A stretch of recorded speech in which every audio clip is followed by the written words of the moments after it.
From the Digital Media Center, on the campus of Southern Oregon University in Ashland, Oregon.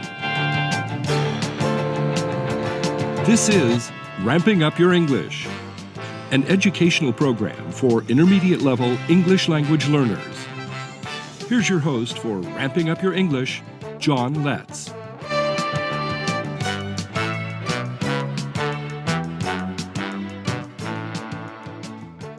Welcome to Ramping Up Your English, winner of the Southern Oregon Television Award for Program of the Year and the award for Best Educational Program. I'm the host and producer, John Letts.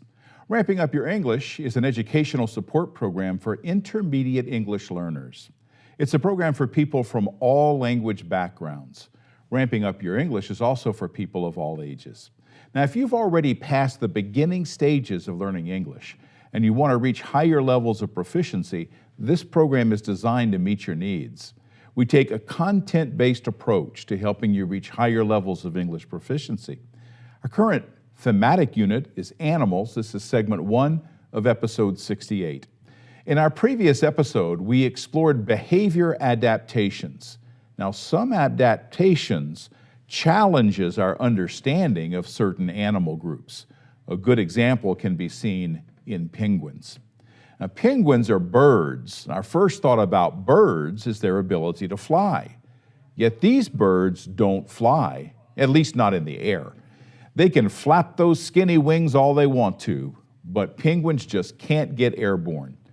The size of their wings in relation to the size of their bodies is just too small. Now, watching these Gen 2 penguins, they seem a bit awkward walking on land, but they seem to be doing fine here, finding things to eat in the surf. Watch as they wade into the water and bend over and snap up their food. So why do they even need those diminutive wings? Well, this is where we see the power of their adaptations. Penguins use those skinny wings to maneuver in the water. That makes them experts at catching their prey and escaping predators. Now, penguins also have behavior adaptations. Penguins engage in this courting behavior. Of course, most animals mate in order to reproduce, but this bonding is for life. Mates that stay together for life are able to share the work of raising a chick without the distraction of seeking other mates. Gen 2 penguins excavate a cavity in the ground for a nest. There they await a mate to build the actual nest. Now, unlike emperor penguins that incubate their eggs on their feet, the Gen 2 penguins lay their eggs in the nest. Another behavior adaptation is the social nature of the penguin colony. All the adults share the responsibility of protecting and raising the very young Gen 2 penguins. Now, notice how the adult in the foreground is carefully looking around. It appears to be on guard duty, or at least playground duty, as monitors in a schoolyard. Now, with their short legs and wide upright body, penguins may at first seem like birds with great limitations. However, closer observation reveals that far from a curse, the physical and behavior adaptations of penguins are a blessing, one that helps them survive and thrive in their coastal environment. Penguins stand out compared to most other birds, like the shorebird in the background and the large bird that you'll see swooping in. Designed for powerful swimming, living in cold areas, and living in protected colonies, penguins are great examples of how physical and behavior adaptations join to make them highly successful birds. So while we look up to see birds, it's important to know that not all birds fly, and that's okay. Some of the birds that bless our planet would not be with us today if not for some wise but difficult action taken in the past. We'll take a look at the conservation status of animals when we return with segment 2.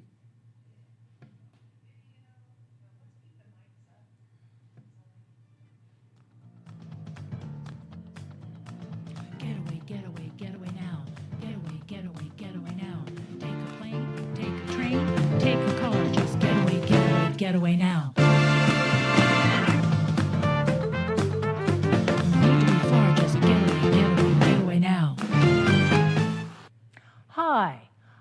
Regina Ayers and the host of Getaway Girl. Join me to learn how travel can open you up to new people, new experiences, and new inspirations. You can take on a new persona when you travel, lighter, freer, more willing to be spontaneous and able to just go with the flow. I know I do. You can join me and travel around the world. Uganda and Rwanda to see the great apes. Netherlands to see Amsterdam from the canals. See Cuba and Havana and the countryside. Or travel to Myanmar to see the temples of Old Bagan. Russia to walk the streets of Moscow. Join me soon for Getaway Girl.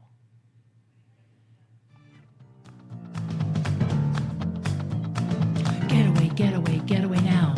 Getaway, getaway, getaway now. Take a plane, take a train, take a car. Just getaway, getaway, getaway now. No need to be far, just getaway, getaway, getaway now. You're watching Ramping Up Your English, an educational support program for intermediate English learners.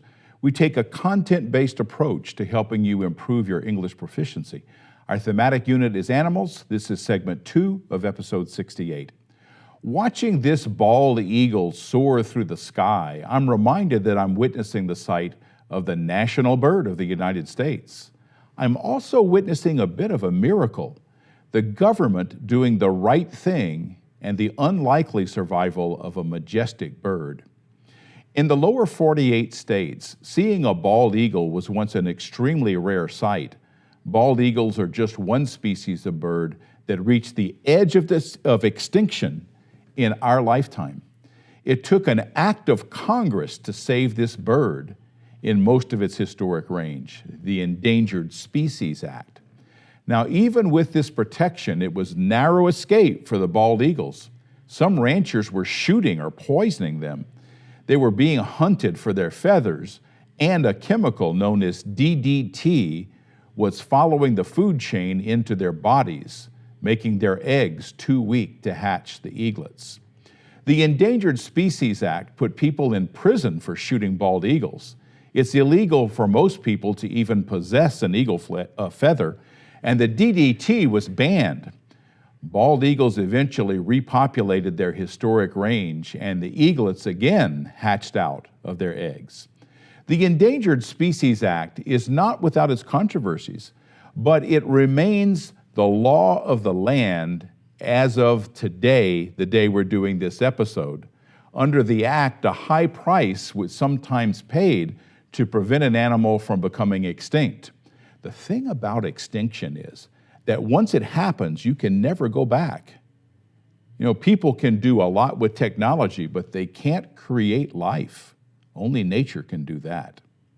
Singer John Denver wrote, "You know he'd be a poorer man if he never saw an eagle fly." It took some strong measures to keep all of us from the spiritual poverty of never seeing a bald eagle. Banning the pesticide DDT was the action of the Environmental Protection Agency. This issue of National Wildlife Magazine celebrates the upcoming 50th anniversary of the Environmental Protection Agency, known as the EPA, listing its major successes and its huge challenges. The EPA was created by Congress and signed into law by President Nixon in 1970. The agency still exists today, but it's being attacked from within. It may not survive long enough to see that 50th anniversary in 2020. We'll have to celebrate now. It's been a slow journey from the brink of extinction, but bald eagles have survived as a species and are doing well enough to be taken off the endangered species list. With the attacks on the EPA from the current administration and the billionaires who want to change the government to serve only them, the laws that protected them may not survive. Bald eagles are seen near streams. This bald eagle nest is located in the Columbia River.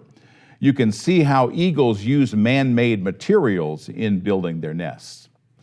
While bald eagles are now numerous enough to be taken off the endangered species list, others are being put on because of dwindling numbers. Just recently, the marbled murrelet was added by the state of Oregon. That allows the old-growth forest they need to nest in to be preserved. The marbled murrelet spends most of its time at sea, but it flies as much as 60 miles inland to nest and reproduce. That's where it needs that old-growth forest. With this protection, marbled murrelets may be able to increase their population. That's what happened with the Pacific brown pelican. Like the bald eagle, their eggs were getting too thin due to DDT. Now that DDT is no longer used, these young pelicans grow under the watchful eyes of the adults in this Pismo Beach, California colony. With the healthy young generation, the brown pelicans here have a future on this edge of the Pacific Ocean. With their long wingspan and their unique bill, pelicans are once again active on the California coast, gathering in large, noisy groups on the cliffs. This large colony occupies this steep coastline, taking turns flying over the water to dive for fish and returning to feed the young. These are poised on the edge of the cliffs. They only have to launch themselves off the cliff while spreading their wings to fly out over the ocean. Take a look at this spacious bill. Pelicans have a lot of room in there for trapping the fish they catch. Even with their young present, this colony of pelicans didn't seem to mind our presence in watching them. My wife Liz was close enough to take all these images without affecting their behavior.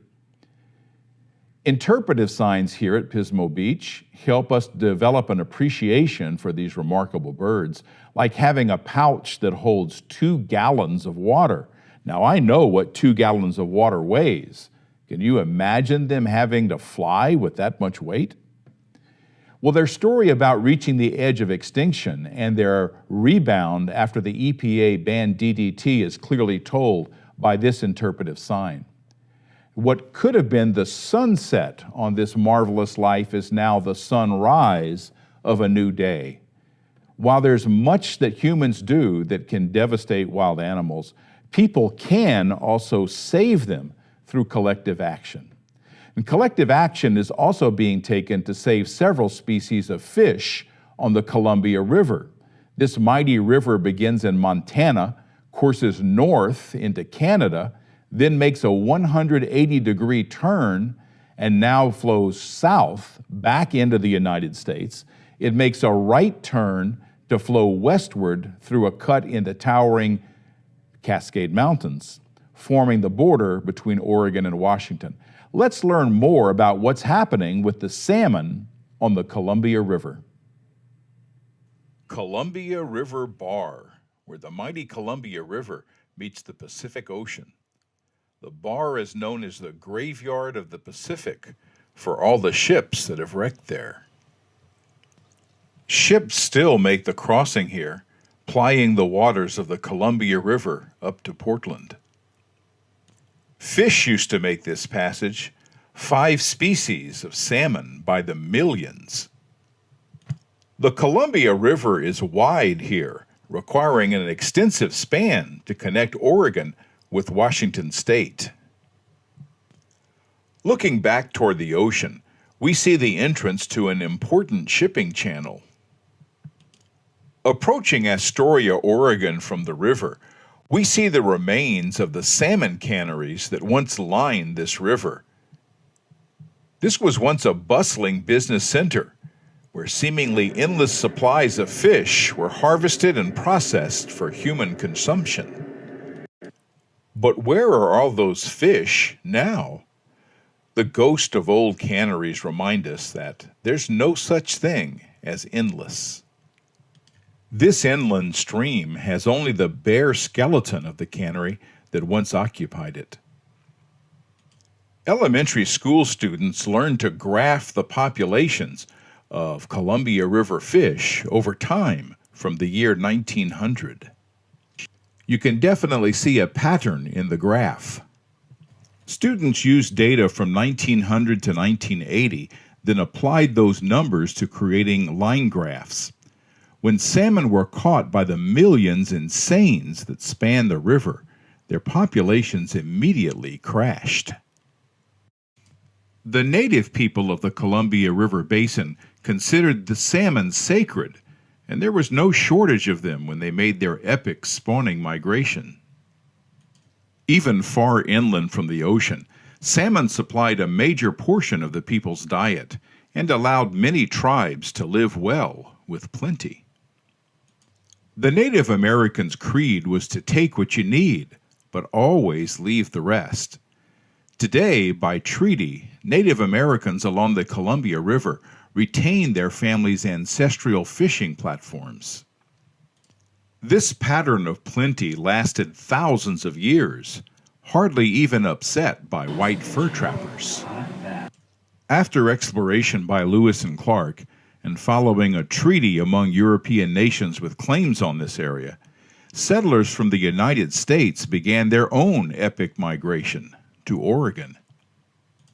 They found the Columbia River to be a dangerous but necessary means of transporting them to their dreams of free farming land. They found a healthy, abundant forest and a river teeming with salmon. There's still abundant forests along the Columbia River and an important transportation means as well, with products from the east coming in and products from Oregon, Washington, and Idaho going out. It wasn't long before those early settlers and their children brought major changes to the Columbia River watershed.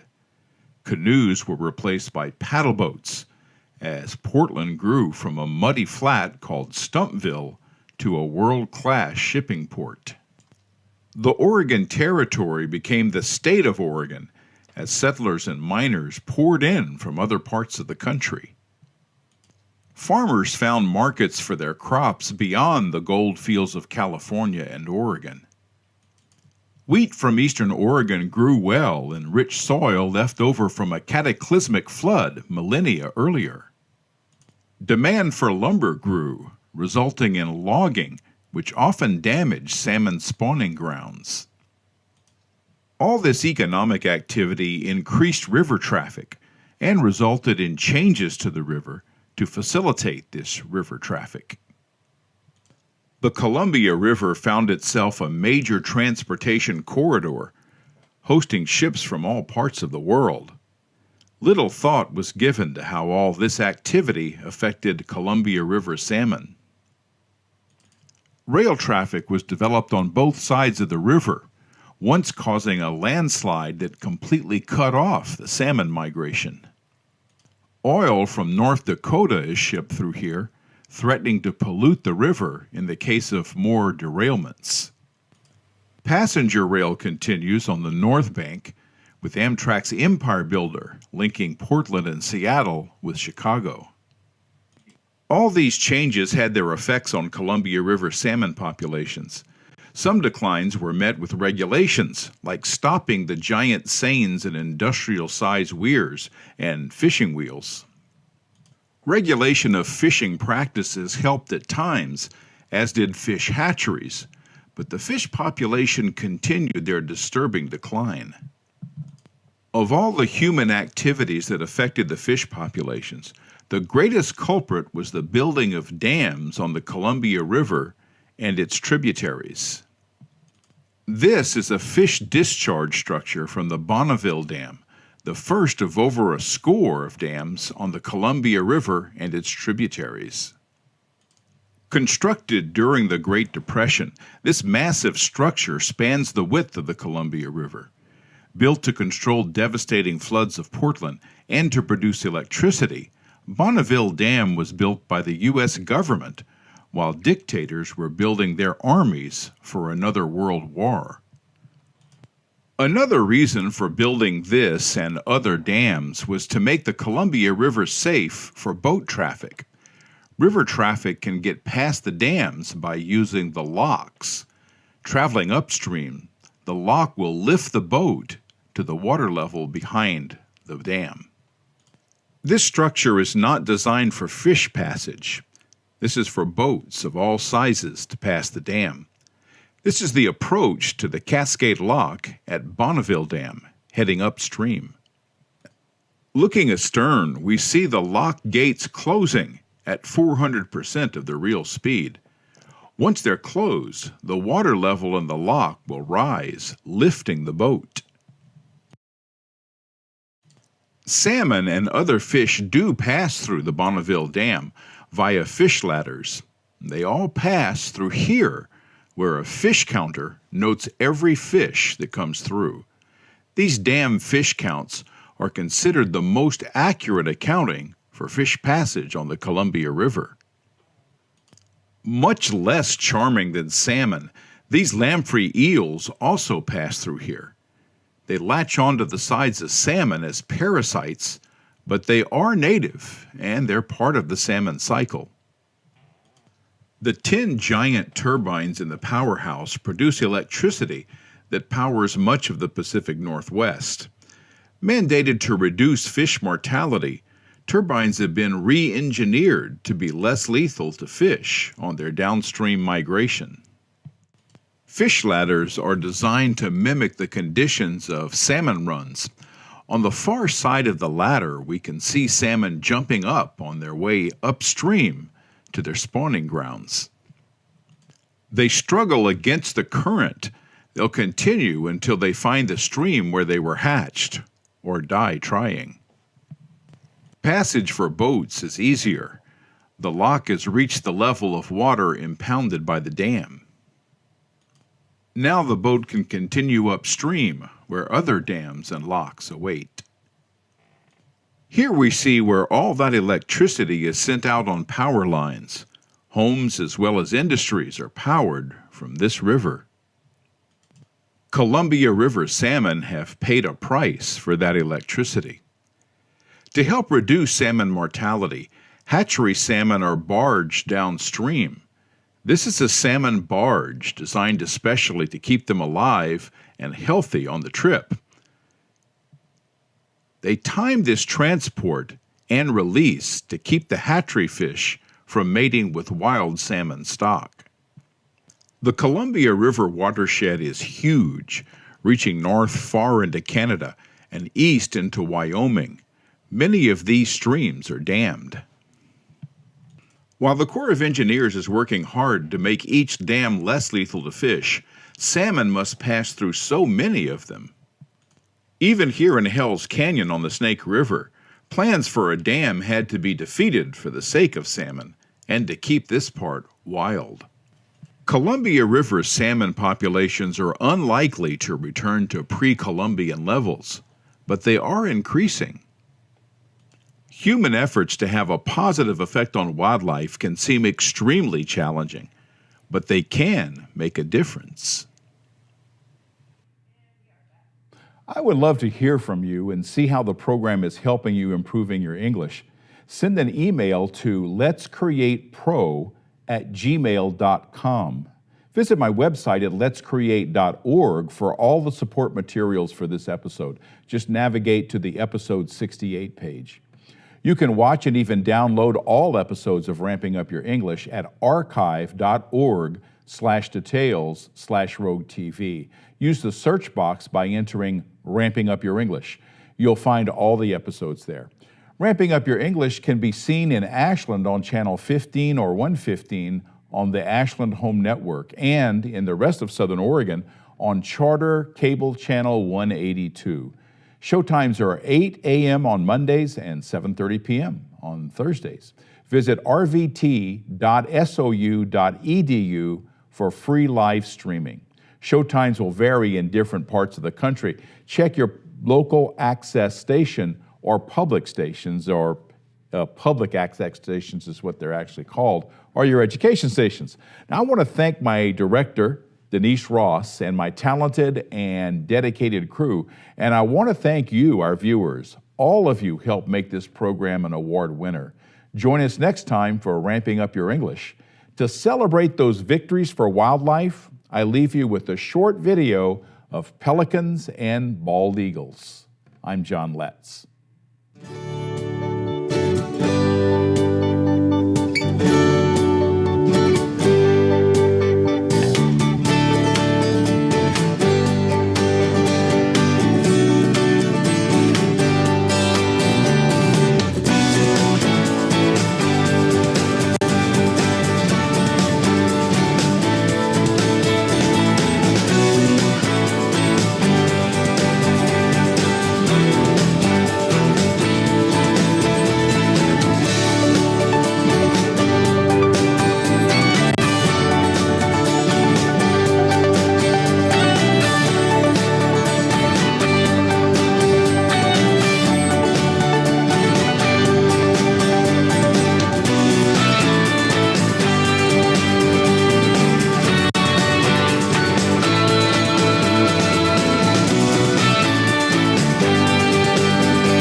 You've been watching Ramping Up Your English, a support program for intermediate level English language learners. Learn more. Visit our website at letscreate.org. You can also watch or download today's program at archive.org/details/roguetv. Join us next time on RBTV Voices for Ramping Up Your English.